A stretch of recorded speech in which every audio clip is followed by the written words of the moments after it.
Good morning. I have to say I was expecting more costumes in the sanctuary this morning, but you all look great. You look great. With the grace and peace of Jesus Christ, I welcome you to worship at Second Presbyterian Church in Indianapolis, whether you are here with us in the sanctuary or joining us via the live stream. We believe that we are gathered by God's grace, and that by God's grace in this hour we will be equipped by Christ for faithful living and sent as his disciples in and for the world. This morning we're continuing to build on a year-long focus of equipping the saints for the work of ministry. And so on this day we pause to consider what it means to be a saint.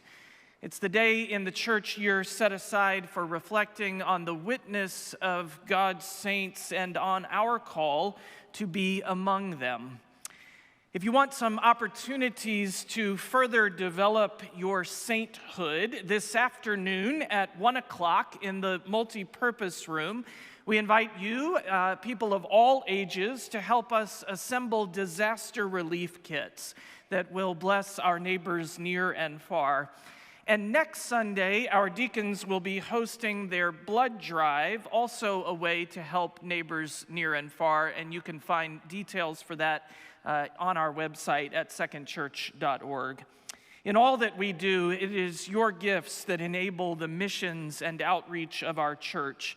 So it's a good time to remember that we are continuing to receive commitments for 2022. You can make those on the way out of worship today or at secondchurch.org/give. Thank you for your work of ministry. Finally, speaking of God's saints, I want to be sure that you all know that next Sunday, November 7th, will be a very significant day in the life of our congregation. In all three services, we will welcome Senior Pastor Emeritus Dr. Bill Enright as our preacher. Bill served this church faithfully and well from 1981 to 2004, and Bill continues to bless our congregation, the city of Indianapolis, and people of faith around the country through his ministries of mentoring and leadership. I have certainly been a grateful recipient of that ministry. You will not want to miss next Sunday at Second.